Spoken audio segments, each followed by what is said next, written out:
itu titik ya, titik yang ekstrim tentang penghancuran demi kemanusiaan itu jatuhnya.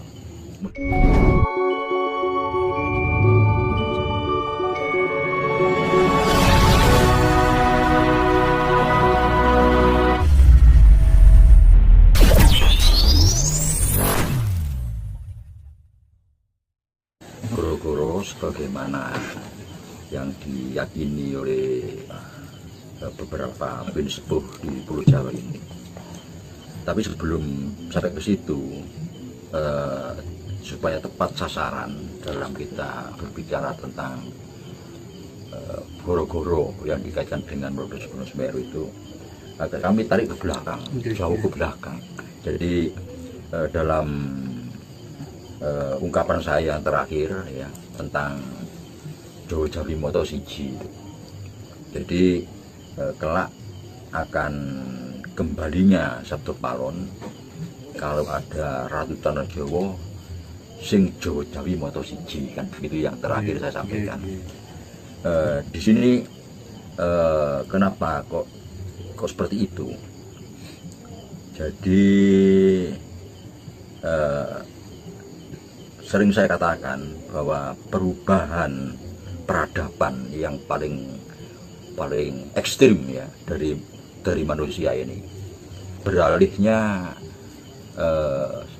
pandangan manusia ini tentang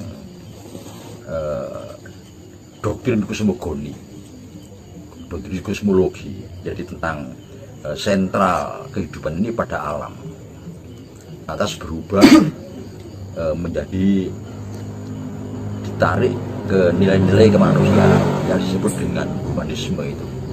Humanisme. Jadi manusia sudah mulai memperhatikan manusia itu sendiri, nilai kemanusiaan. Jadi yang konon bahwa manusia itu sebetulnya tugasnya menjaga alam. Sekarang justru setelah beralihnya peradaban, manusia minta dilayani oleh alam. Jadi semua demi kemanusiaan. Kalau perlu alam ini rusak tidak banyak diperhitungkan, karena demi kemanusiaan. Itu yang perubahan yang terjadi pada bahkan sebelum Masehi gitu ya, sebelum Masehi. Lantas terus berkembang. Titik yang pertama itu yang akhirnya menggugah manusia untuk kembali kepada doktrin kosmogoni itu kejatuhan Bizantium itu. Apa itu, Mas? Konstantinopel. Oh, Konstantinopel. Jadi Konstantinopel kembali kepada Turki ya, dikuasai oleh Romawi kan.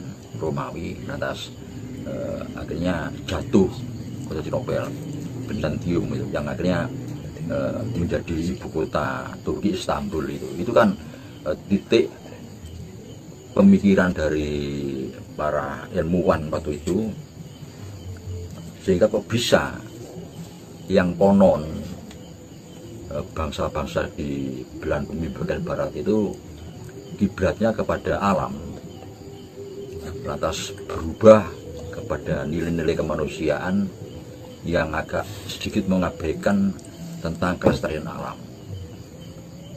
Tapi demikian berubah, kok malah Romawi itu lemah. Itu yang menjadi pemikiran. Romawi menjadi lemah, sehingga Konstantinopel jatuh pada Turki. Di sini diceritakan dalam sejarah bahwa akhirnya para cendekiawan, para mahasiswa, para profesor itu berkumpul di kota namanya Florence. Florence yang dibedakan cuma itu.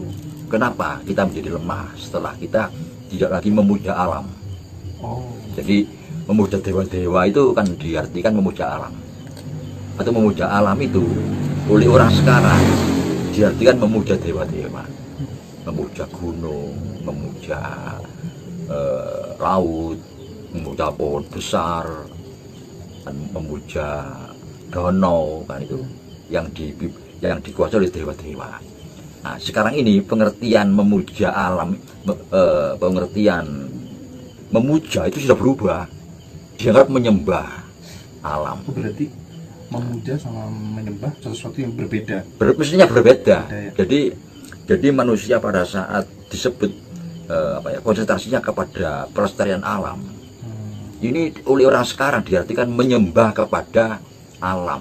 Kalau memuja itu kan kayak orang muji gitu sih, Mbak. Nah, sekarang hendaknya sudah kembali kepada pengertian lama. Namanya memuja alam itu tidak berarti alam itu dianggap segala-galanya, enggak. Merasa bahwa manusia bagian dari alam. Kerusakan alam adalah kerusakan manusia. Kelestarian alam, kelestarian manusia. Kemakmuran alam, kemakmuran manusia. Karena manusia itu bagian dari alam dan tidak terpisahkan. Bahkan alam itu ibarat ibu kandung dari manusia. Itu kan ya pengertiannya memuja itu. Tapi setelah perubahan peradaban yang namanya melestarikan alam, konservasi alam, menjaga jangan sampai alam itu rusak, itu dianggap itu dirubah menjadi menyembah pohon besar, menyembah batu besar. Kalau dulu kan enggak, ada batu besar di kampung dilestarikan, dibiarkan, tidak boleh dirusak. Tapi perubahan peradaban akhirnya batu besar dipecah, jadikan bangunan, rumah, gedung untuk kepentingan manusia. Semua hutan itu kayunya dimanfaatkan oleh manusia. Apapun dimanfaatkan demi kepentingan kemanusiaan. Tidak peduli alam itu rusak. Ini peradaban setelah manusia itu berpikir tentang nilai kemanusiaan. Bahkan, nah ini kalau dibicarakan lebih lanjut, perang, semua perang itu dalilnya demi kemanusiaan. Sampai blok barat, blok timur, perang Amerika dengan Rusia, apa demi kemanusiaan, demi nilai-nilai kemanusiaan. Itu alasannya. Perang. Sampai pernah terjadi perang di Indochina ya, di Vietnam antara kelompok Nordom Sihanouk, kelompok Pol Pot, Khmer Merah, saling berperang, saling menghancurkan demi kemanusiaan. Nah ini aneh. Demi kemanusiaan. Iya, alatnya demi kemanusiaan.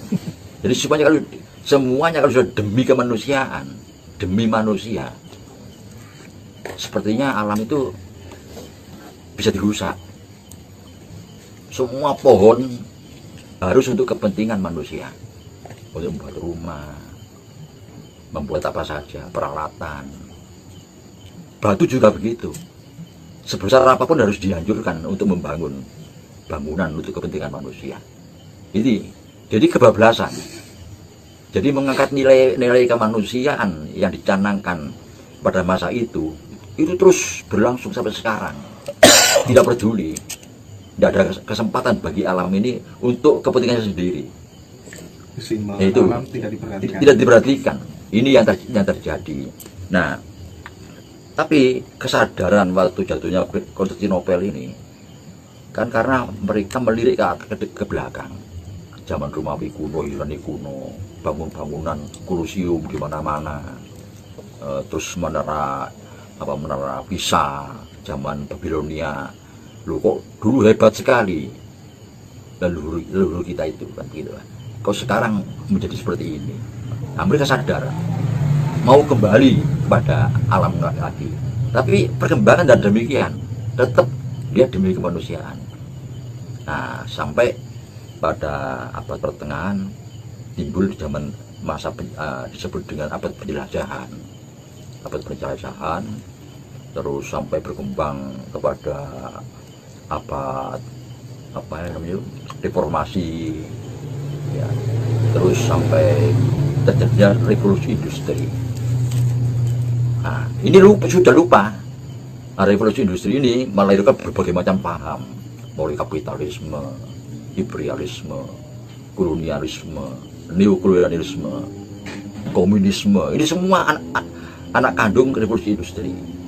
Dan mereka juga saling berperang, paham ini. Saling bertikai. Nah ini yang terjadi.